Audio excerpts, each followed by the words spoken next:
கர்த்தராகிய இயேசுவின் இனிமையுள்ள நாமத்தில் நான் உங்களை வாழ்த்துகிறேன், வரவேற்கிறேன். இன்னைக்கு வசனத்துக்கு நேராக நாம் கடந்து செல்லலாம். 1 பேதுரு 5ஆம் அதிகாரம் അതിന്റെ 4ാമത്തെ വചനം. 1 പേതുരു 5ஆம் அதிகாரம் അതിന്റെ 4ാമത്തെ வசனம். அப்படி செய்தால் பிரதான மேய்ப்பர் வெளிப்படும் போது மகிமையுள்ள வாடா கிரீடத்தை பெறுவீர்கள். நம்முடைய இயேசு அவர் பிரதான மேய்ப்பராய் இருக்கிறார். பிரதான மேய்ப்பராய் இருக்கிற இயேசு கிறிஸ்து அவர் நமக்கு மகிமையுள்ள வாடா கிரீடத்தை நமக்கு கொடுக்கிறவராய் இருக்கிறது. இந்த நாளுகளில் நமக்காக ஒரு பிரதான மேய்ப்பர் உண்டு. அதை ஆடுகளை தெரிந்தவர், ஆடுகளை மேய்க்கிறவர். அதை இந்த நாளுகளில் இந்த உலகத்திலே சகல மனிதர்களையும் நேசிக்கிறவராய், நம்மை நேசிக்கிறவராய் அவர் பிரதான மேய்ப்பராய் நம்மோடு கூட உண்டு. ஓனாய் வருவதை பார்த்து ஓடி விழுந்த ஒரு மேய்ப்பரை போல அல்ல. இந்த நாடுகளில் அவர் பிரதான மேய்ப்பராய் எல்லா மக்களுக்கும் அவர் அதை பிரதான மேய்ப்பராய் அவர் உலகத்திலே சகல மனிதர்களுக்கும் ஒரு பிரதான மேய்ப்பராய் இருக்கிறது. இங்கே வசனம் 1 பேதுரு 5ஆம் அதிகாரம் அதில் 2-3 வசனங்கள் நான் வாசிக்கும் போது, உங்களுடைய இடத்தில் உள்ள தேவனுடைய மந்தையே நீங்கள் மேய்த்து கட்டாயமாய் அல்ல. இங்கே பேதுரு சொல்லுகிறார், நீங்க உங்களுடைய மந்தைகளை கட்டாயமாய் அல்ல மேய்க்க வேண்டது என்றும், உங்களுடைய இடத்தில் தேவனுடைய மந்தை இருக்கிறது. உங்களுக்கு கொடுக்கப்பட்ட தேவனுடைய மந்தையே நீங்கள் அதை மேய்த்து அது உண்மையோடு மேய்க்கணும். அதை பிரதான ஆசாரியராய் பிரதான மேய்ப்பராய் இயேசு கிறிஸ்து நம்மோடு கூட இருக்கும் போது மந்தைகளை மேய்க்கிறதுக்காக அதை தேவனுடைய ஆடுகளை தேவனுடைய மந்தையை நமக்கு கொடுத்திருக்கிறார். நீங்களும் கர்த்தருடைய ஊழியக்காராய் இருக்கும் போது நாம் அந்த மந்தைகளை மேய்த்து அதை கட்டாயப்படுத்தி அல்ல, கட்டாயமாய் அல்ல, மனப்பூர்வமாயும் அவலட்சணமான ஆதாயத்துக்காக அல்ல. இந்த நாடுகளில் மனப்பூர்வமாய் அந்த மந்தைகளை மேய்க்கிறவங்களாய் அல்ல, அவலட்சணமான ஒரு ஆதாயத்துக்காக மந்தைகளை மேய்க்கிறவராயும் இருக்கக்கூடாது என்று இங்க தேவனுடைய வார்த்தை சொல்லுகிறார். கர்த்தருடைய பிள்ளைகளே, உங்களுக்கு கொடுக்கப்பட்ட தேவனுடைய மந்தையை நீங்கள் மேய்க்க வேண்டும். அநேக ஊழியக்காரர் இந்த நாடுகளில் இருக்கிறார். அநேகம் சபைகளில் நாம் கடன் செல்லும் போது தேவனுடைய ஆடுகளை மேய்க்க வேண்ட ஊழியக்காரர் இந்த நாடுகளில் உலக பிரகாரமான காரியங்களுக்கு நேராய் செல்லுகிறார். இந்த 2 நாளுகளில் உபவாச நாளுகளில் அநேகர் கர்த்தருக்கு முன்பாக உட்கார்ந்து ஜெபிக்க வேண்டதுக்கு பதிலா இன்னைக்கு உலக பிரகாரமான காரியங்களுக்காக ஓடிக்கொண்டிருக்கிறார். எப்படி நமக்கு நன்மை உண்டாகும், எப்படி நமக்கு சம்பாதிக்கலாம், எப்படி பெரிய பில்டிங் கட்டலாம், எப்படி நல்ல நிலையில் இருக்கலாம் என்று சொல்லி அநேக ஊழியக்கார் ஓடுகிறார். இந்த நேரத்தில் தேவனுடைய வார்த்தை சொல்லுகிறார், நீங்க உங்களுடைய மந்தைகளை உண்மையாய் மேய்க்குங்க. உங்களுக்காக கொடுக்கப்பட்ட மந்தை அது உங்களுடையது அல்ல, தேவனுடைய மந்தையாய் இருக்கிறது. தேவனுடைய மந்தையே அதை கட்டாயத்தாலே அல்ல, மனப்பூர்வமாயும் அல்ல, அவலட்சணமான ஏதோ ஒரு ஆதாயத்துக்காகவும் அல்ல நாம் மேய்க்க வேண்டது என்று தேவனுடைய வார்த்தை சொல்லுகிறார். இங்கே உற்சாக மனதோடும் சுதந்திரத்தை இருமாப்பாய் ஆளுதவர்களாய் அல்ல, மந்தைக்கு மாதிரிகளாகவும் கண்காணிப்பு செய்யுங்கள் என்று சொல்லுகிறார். இங்கே நீங்க மந்தைக்கு மாதிரிகளாய் இருங்கள். மந்தைக்கு நீங்கள் மாதிரிகளாய் இருக்கிற பிள்ளைகளாய் இருக்கும் போது அந்த மந்தைகளே நமக்கு நல்ல நிலையில் மேய்க்க முடியும். தேவன் கொடுத்திருக்கிற மந்தை அது தேவனுக்காக பயன்படுத்துவதற்காக, தேவனை ஆராதிப்பதற்காக பிரதான மேய்ப்பர் நமக்கு இருக்கிறார். அந்த பிரதான மேய்ப்பருடைய மந்தைகளை நமக்கு இப்போ கொடுத்திருக்கும் போது அந்த தேவனுடைய மந்தையை நல்ல நிலையை மேய்த்து அதை அந்த மந்தைகளுக்கு மாதிரிகளாய் இருக்க தேவன் கட்டளையிடுகிறார். இங்கே பேதுரு நல்ல நிலையில் எழுதுகிறார். யாருக்காக எழுதுகிறார் இந்த நிருபங்கள்? ஏசியா மைனர்ல சபைகளுக்காக எழுதுகிறார். நீங்க உங்களுக்கு கொடுக்கப்பட்ட மந்தைகளை நல்லபடியே மேய்க்குங்கள்.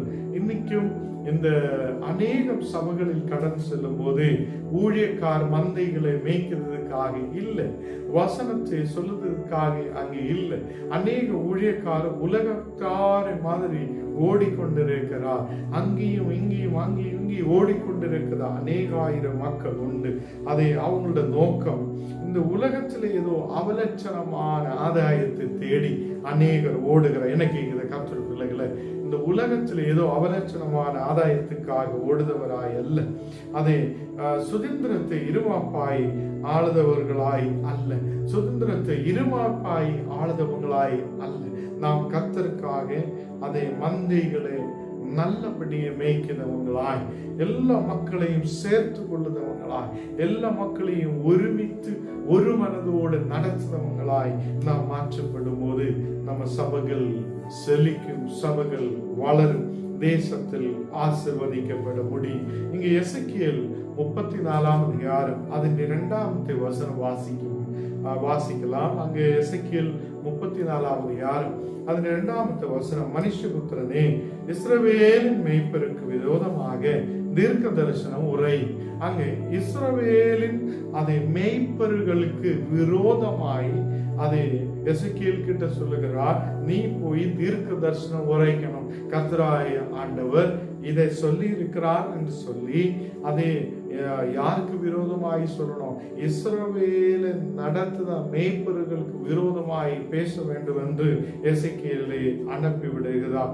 இங்கே தீர்க்க தரிசனம் உரைத்து அவர்களோடு சொல்ல வேண்டியது என்னவென்றால், கர்த்தராகிய ஆண்டவர் மேய்ப்பர்களுக்கு சொல்லுகிறது, தங்களையே மேய்க்கிற இஸ்ரவேலின் மேய்ப்பருக்கு ஐயோ. இந்த இஸ்ரவேலின் மேய்ப்பர்களுக்கு ஐயோ, கஷ்டமான நிலைமை என்று சொல்லுகிறார். ஏன் அவங்களுக்கு கஷ்டமான நிலைமை? அவங்க நல்லபடியே அந்த ஆடுகளை மேய்க்கிறது இல்லை. அந்த ஆடுகளே அவங்களுக்கு கொடுக்கப்பட்ட மந்தையே நல்லபடி மேய்க்காமல் அவங்களுக்காகவே அவங்க மேய்க்கிறவங்களாய், அவங்களுக்கே வளர்ச்சி உருவாக்குறவங்களாய் இருக்கிற இன்னைக்கு அநேகம் சபைகளை எடுத்தால், மினிஸ்ட்ரிகளை எடுத்தால், தானும் தனிக்குள்ள பிள்ளைகளும் தன்னுடைய குடும்பத்தாரும் வளரணும் என்று சொல்லி அநேக ஆயிரங்கள் முன்னாடி கடந்து செல்லுகிறார். சபை மக்களோ ஆடுகளோ மந்தைகளோ வளரணும்னு நினைக்காத அநேக பாஸ்டர்மார் இருக்கு. அதை அவங்களோட பிள்ளைகள் மட்டும் பாடணும் நினைக்கும். மீதி உள்ளவங்கள அந்த சபையில விசுவாசிகளோட மக்கள் பாடணும் வந்தோம், கர்த்தரோட வார்த்தைகள் தியானிக்கணும் வந்தோம், ஊழியம் செய்யணும் வந்தோம், இவங்க நினைக்க மாட்டேன். ஏன்னா தனிக்காகவே சேர்த்து வைக்கிறவங்க, தனிக்காகவே ஊழியம் பண்ணதவங்க, தனிக்காகவே முன்னாடி போகிறவங்களாய் இன்னைக்கு அநேக ஊழியங்கள் காணப்படுகிறார். இங்கேயும் இஸ்ராயேல் ஜனத்துக்கு நடத்துத மெய்ப்பர்களும் அப்படியே சொந்தமான வளர்ச்சிக்காக பார்க்கிறது அநேகர் உண்டாயிருந்திருக்கிறார். இங்கே இஸ்ரவேல் மெய்ப்பர்களுக்கு, இஸ்ரவேலின் மெய்ப்பர்களுக்கு எசேக்கியேலை தேவன் அனுப்புகிறார், நீ போய் அதை பேசு. அங்கே இருக்குத அந்த மெய்ப்பர்களுக்கு விரோதமாய் நீர் பேசணும். ஆண்டவர் இப்படி தீர்க்க தரிசனம் சொல்லுகிறார், உரைத்திருக்கிறார் என்று சொல்லணும். ஆண்டவர் தீர்க்க தரிசனத்தை உரைத்திருக்கிறார், அது அவங்களோடு சொல்ல வேண்டும் என்று சொல்லி எசேக்கியேலை அனுப்புகிறார். இங்கே எசேக்கியேல் சொல்ற வார்த்தை அது பயங்கரமான வார்த்தை. தேவன் எசேக்கியேலோடு பேசின வார்த்தை அது பயங்கரமான, நாம் யோசிக்க வேண்டிய வார்த்தைகளாய் இருக்கிறது. இங்கே சொல்லப்படுகிறார், தங்களையே மேய்க்கிற இஸ்ரவேல் மேய்ப்பர்களுக்கு ஐயோ கஷ்டம். இங்கே மேய்ப்பர்கள் மேய்ப்பர் அல்லவா மந்தையே மேய்க்க வேண்டும், மேய்ப்பர்கள் மந்தையதான் மேய்க்க வேண்டும் என்று இங்கே சொல்லுகிறார். மேய்ப்பர்கள் தங்களையே மேய்க்கிறவங்களாய் மாற்றிவிடக்கூடாது. தனிக்காக வீடு கட்டணும், தனிக்காக செல்வங்கள் உருவாகும், தானே பெருமையாய் இருக்கணும், நானே வளரணும் என்றெல்லாம் சொல்லி ஒரு பாஸ்டர் இல்லைன்னு ஒரு ஐயர் அது நினைக்கிறதுனா அவங்களுக்கு ஐயோ கஷ்டம்.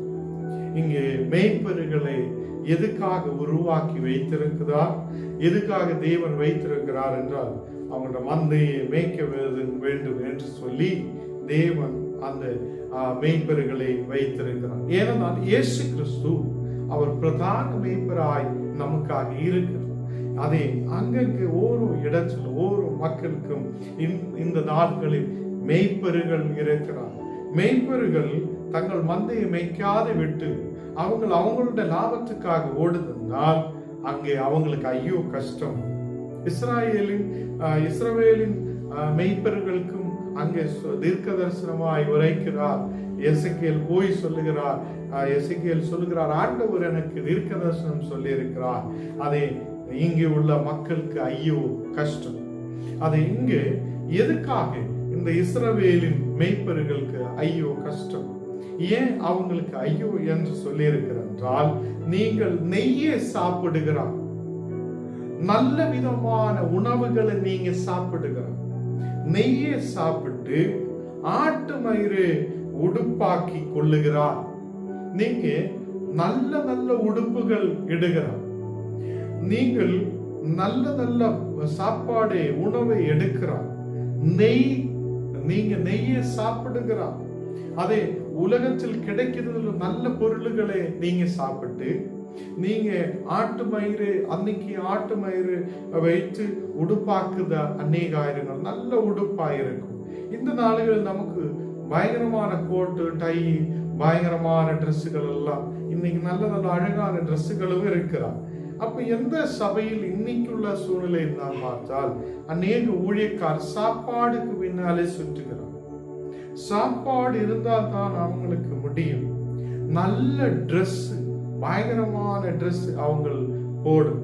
அவங்களோட சபைக்கு முன்பாக நாம் பார்க்கலாம் என்றால் அவங்களோட மக்கள் ரொம்ப ஏழையா இருக்கும். அவங்களுடைய சபைக்குள்ள வருத விசுவாசிகள் ரொம்ப ஏழையா இருக்கும். அவங்களுக்கு ஒரு நேரத்து சாப்பாடு இருக்காது. அவங்களுக்கு அவங்களுடைய சர்ச்சுக்குள்ள இருக்கிற மக்களுக்கு ஒரு ட்ரெஸ் தான் இருக்கும். அதை இந்த பாஸ்டர்மார் அவங்களை கவனிக்காதே போகிறார். இதனாலே உங்களுக்கு ஐயோ. உங்களுடைய சபையில் வருதா அதை இன்கம் சோர்ஸை சொந்தமாக சொந்த லாபத்துக்காக யூஸ் பண்ணும்போது சொந்தமாக சாப்பிட்டு நல்ல நெய்யெல்லாம் கூட்டி சாப்பிடலாம் என்று நினைக்கும் போது ஆட்டு மயிரை உடுப்பாக்கியது போல நல்ல நல்ல ட்ரெஸ்ஸுகள் வாங்கி நீங்க போடும்போது உங்கள் விசுவாசிகள் என்ன பண்ணுகிறார்? சாப்பாடுக்கு ஒரு நேரம் வழி இல்ல, கஷ்டத்தோட பாரத்தோட ஒரு ஒரு ஒரு பிரச்சனையோட அவங்க ஆயிருக்கிறார். இந்த நாடுகளில் கொழுத்ததை அடிக்கிறீர்கள். இஸ்ரவேலின் மெய்ப்பர்கள் கொழுத்ததை நல்ல கொழுத்து நிக்குதா ஆடை மாடை எல்லாம் அடிச்சு சாப்பிடுகிறார். அதை இங்க எடுத்து சொல்லுகிறார். மந்தையோ மேய்க்காமல் போகிறார். நீங்க சாப்பாடுக்காக ஓடுகிறார். நீங்க நல்ல கொழுத்த காளையையும் கொழுத்த மாடையும் கொழுத்த ஆடையும் தேடி நீங்க அடிச்சு சாப்பிடுறதுக்காக ஓடுகிறார். நீங்க ஆட்டு மயிரை நல்ல உடுப்பாக்கி கொள்ளுகிறார். நல்ல ட்ரெஸ்ஸுகளுக்காக நீங்க ஓடுகிறார். உங்களுடைய சபா மக்களே நீங்க கவனிக்காமல் போகிறார். அப்படி இன்னைக்கும் இந்த நாடுகளிலும் சபைகள் இருக்கிறார். வளர்ச்சி இல்லாத ஜனம், வளர்ச்சி இல்லாத கர்த்தருடைய மக்கள், வளர்ச்சி இல்லாத விசுவாசிகள், முன்போட்டு வர முடியாத சூழ்நிலைகள். பாஸ்டர்மார் இந்த நாடுகளில் அதை தேவனுடைய கர்த்தர் ஊழியக்காரர் எல்லாம் நல்ல நெய் போட்டு சாப்பிடுகிறார். நல்ல அதை கொழுத்ததை அடிச்சு சாப்பிடுகிறார். இந்த நாடுகள் நல்ல நல்ல ட்ரெஸ்ஸுகள் போடுகிறார். உங்களுக்கு ஐயோ என்று தேவனுடைய வார்த்தை சொல்லுகிறார். மந்தையை மேய்க்காமல் போகிறார். மந்தையை மேய்க்காமல் இந்த உலக காரியங்களுக்காக ஓடுவதால் ஐயோ கஷ்டம் என்று சொல்லுகிறார். இங்க 4வது வசனம் வாசிக்கும் போது நீங்கள் பலவீனமாயவர்களை பலப்படுத்தாமல் இருந்திருக்கிறார். பலவீனமான மக்கள் உங்களுடைய ஆலயத்தில் வந்திருக்கிறார். உங்களுடைய ஆலயத்துக்கு வெளியில் நிற்கிறார். பலவீனமானவனை பார்த்துட்டு நீங்க அவங்களை பலப்படுத்தாமல் விட்டு இருக்கிறார்.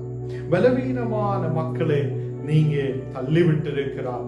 அதனாலே உங்களுக்கு கஷ்டம் என்று தேவன் சொல்லுகிறார்.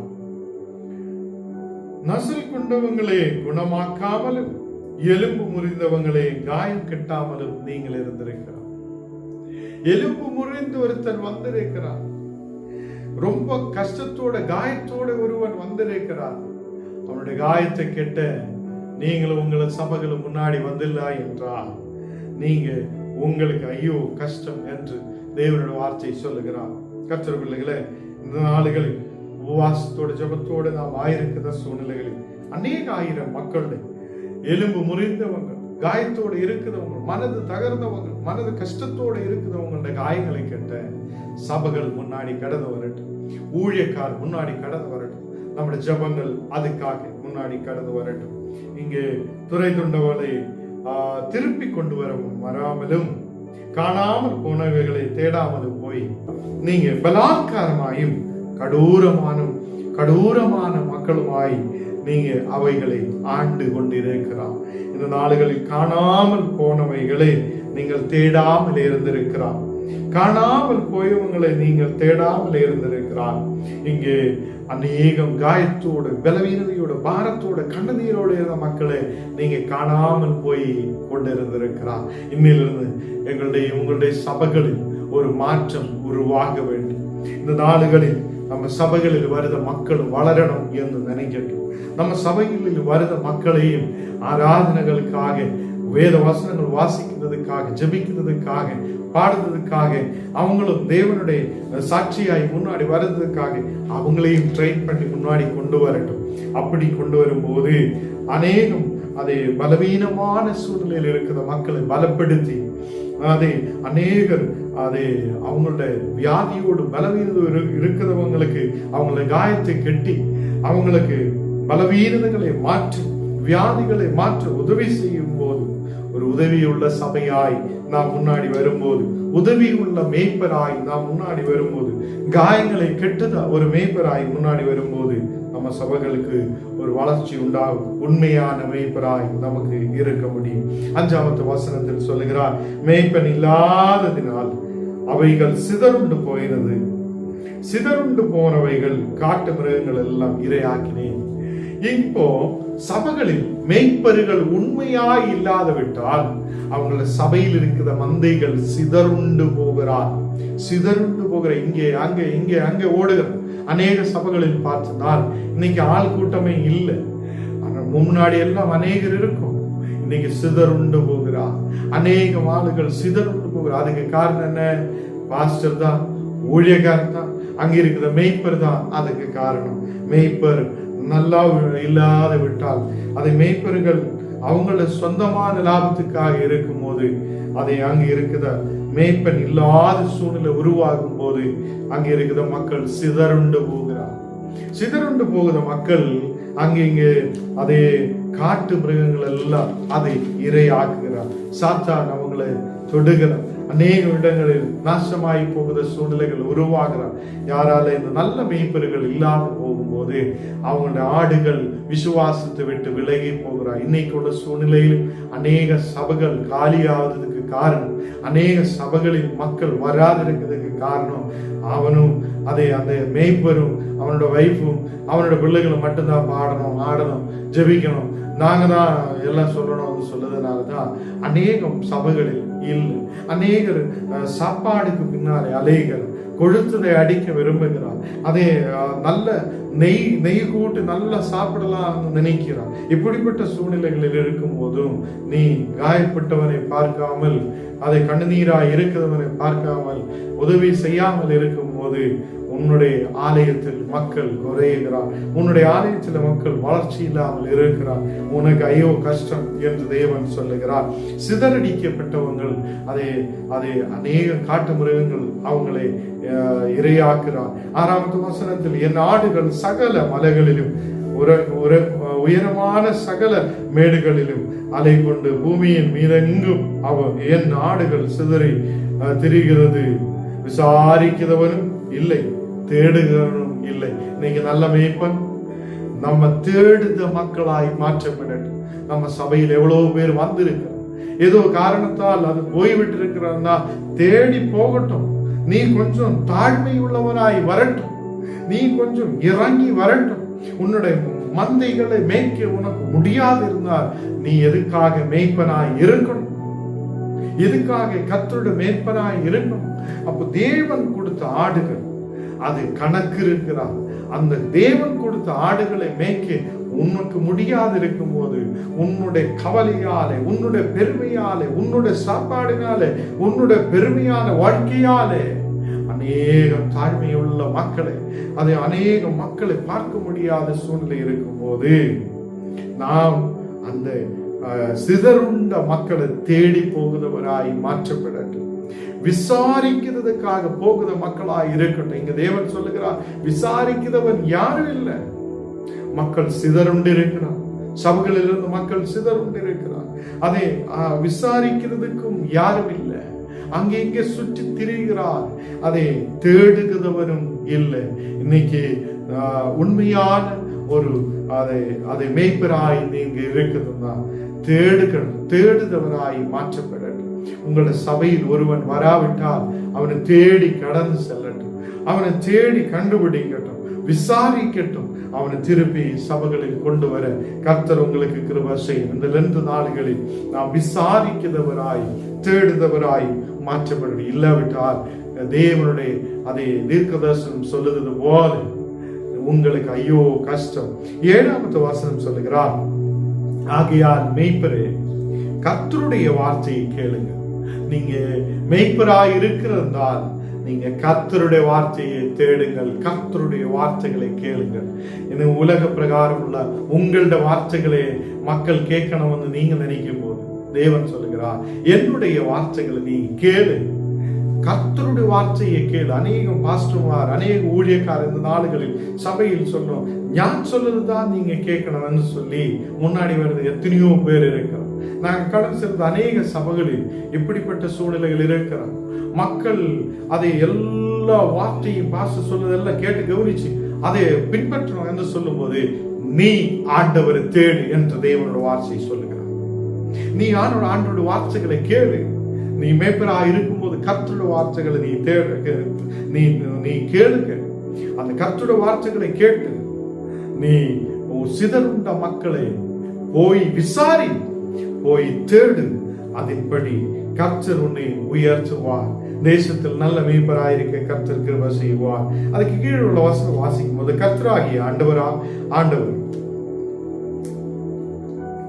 இருக்கிறதா நான் என் ஜீவனை கொண்டு சொல்லுகிறேன், மேய்ப்பன் இல்லாததினால் என் ஆடுகள் சிறையாகி என் ஆடுகள் காட்டு மிருகங்களுக்கு எல்லாம் இரையாய் போனேன்.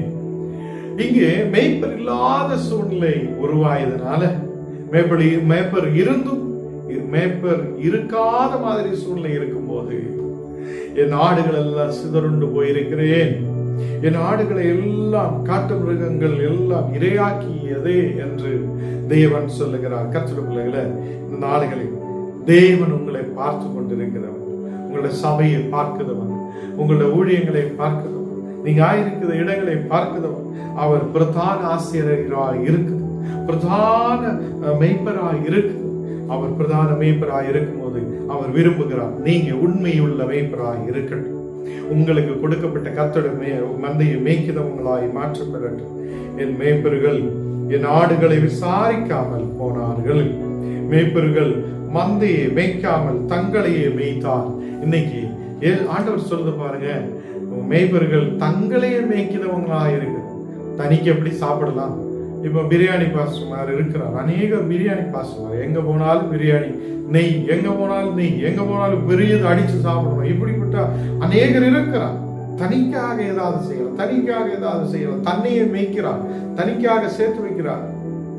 இப்படிப்பட்ட சூழ்நிலைகள் இருக்கும் போது ஆண்டவர் சொல்கிறார், உங்களுக்கு ஐயோ, உங்களுக்கு ஐயோ என்று சொல்லுகிறார். இதுல ஒரு மாற்றம் வரப்படும். இந்த 2 நாடுகளில் இப்படிப்பட்ட சூழ்நிலையிலிருந்து மாற்றப்பட்டு நம்முடைய சபைகளை உண்மையாய் மேய்க்க, சிதறுண்ட மக்களை நாம் தேடி போக, விசாரிக்க, அவங்களுக்காக முன்னாடி நிற்க கர்த்தர் நமக்கு கிருபை செய்வார். இங்கே சொல்லுகிறார், மந்தை மேய்க்காமல் தங்களை மேய்க்கிற மேய்ப்பர்கள் இருக்கிறோம். இன்னைக்கு அதில் இருந்து மாற்றம் வரட்டும். தங்களையும் தங்கள் குடும்பங்களையும் மட்டும் மேய்க்கிறவங்களாய் அல்ல, நமக்கு முன்பாக இருக்கிற மக்கள். அதை அநேக சபைகள் கடந்து செல்லும் போது ஒரு நாயை பார்க்கிற மாதிரி தான் விசுவாசிகளை பார்க்கிறது. அநேக ஊழியக்காரர் அப்படிப்பட்ட சூழ்நிலையில் இருக்கிறார். ஒரு மாற்றம் உருவாகட்டும். அந்த மாதிரி சூழ்நிலையில் வந்து ஒரு மாற்றம் உருவாகட்டும். இந்த நாடுகளில் அதை தங்களையே மேய்க்கிற மாதிரி அல்ல, தங்களையே மேய்த்து முன்னாடி கடந்து செல்லலாம். விசுவாசிகளை கவனிக்க வேண்டாம் என்று நினைக்கிற அநேகர் இருக்கலாம். ஒரு மாற்றம் உங்களில் உருவாகட்டும். நமக்கு கொடுக்கப்பட்ட மந்தையை மேய்க்க, உண்மையாய் அதையும் வளர வைக்க. அது வளரும் போது நீயும் உன்னுடைய குடும்பமும் உன்னுடைய சபையும் ஆசீர்வதிக்கப்படும். கர்த்தர் உன்னை உயர்த்தும் என்று நம்பிக்கை வைக்கட்டும். எல்லா மக்களும் பாஸ்டர் மட்டும் நல்ல ஆடைகள் உடைகள் போடணும் என்று நினைக்கிறது. அங்க முன்னாடி இருக்கிற மக்கள் ரொம்ப கிழிஞ்சது, அதே நல்ல எல்லாத்த ட்ரெஸ்ஸுகளை போட்டு வரும்போது உனக்கு எல்லாம் ஒரு அக்கறை இருக்கணும். உங்களுக்கு சபைக்கு முன்பாக இருக்கிற மக்களுக்கு நல்ல நல்ல ட்ரெஸ்ஸுகள் கொடுக்கிறதுக்காக நீ ஜெபிக்கவும், அதுக்காக பிரயாசப்படுவோம். முன்னாடி வரட்டும்.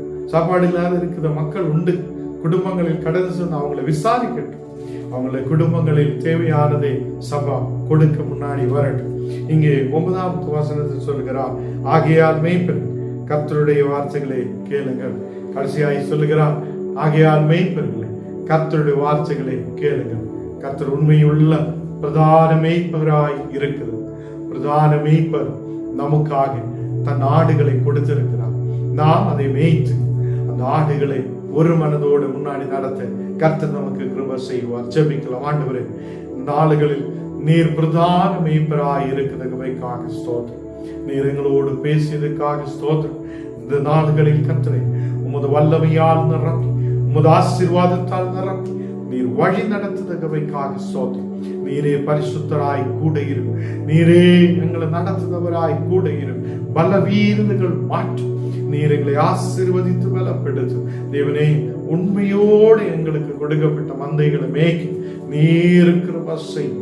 தனிக்காக சேர்த்து வைக்கிறவங்களாய் அல்ல, தன்னையே மேய்க்கிறவங்களாய் அல்ல, கர்த்தருடைய மந்தையை மேய்க்க உண்மையோடு அவங்களை